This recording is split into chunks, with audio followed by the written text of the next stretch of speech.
Action India TV news, आपकी आवाज हमारी पहचान। जप्त रेती घरकुल लाभार्थ्यांना मोफत द्या, अन्यथा तीव्र जन आंदोलनाचा इशारा।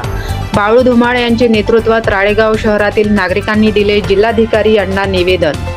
महसूल प्रशासनाने अवैध रेती उत्खननाविरोधात कारवाई करून जप्त केलेली रेती पात्र घरकुल लाभार्थ्यांना मोफत वाटप करावी, अन्यथा तीव्र लोकशाही मार्गाने जन आंदोलन छेडण्यात येईल, असा इशारा राळेगाव शहर विकास संघर्ष समितीने दिला आहे।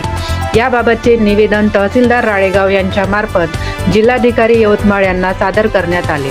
निवेदनात नमूद करण्यात आले आहे की राळेगाव तालुक्यात महसूल प्रशासनाने मोठ्या प्रमाणात अवैध रेती जप्त करून विविध ठिकाणी साठवून ठेवली आहे।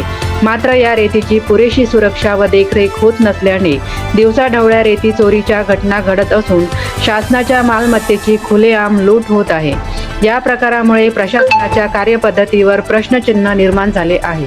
समितीने पुढे म्हटले आहे की शासन एकीकडे घरकुल योजना प्रभावीपणे राबविण्याचा दावा करत असताना अनेक गरीब व गरजू लाभार्थी रेती अभावी आपले घरकुल पूर्ण करू शकत नाहीत। अशा परिस्थितीत जप्त केलेली रेती चोरीला जाण्यापेक्षा पात्र लाभार्थ्यांना मोफत उपलब्ध करून दिल्यास शासनाचा उद्देशही साध्य होईल आणि रेती चोरीलाही प्रभावी आळा बसेल।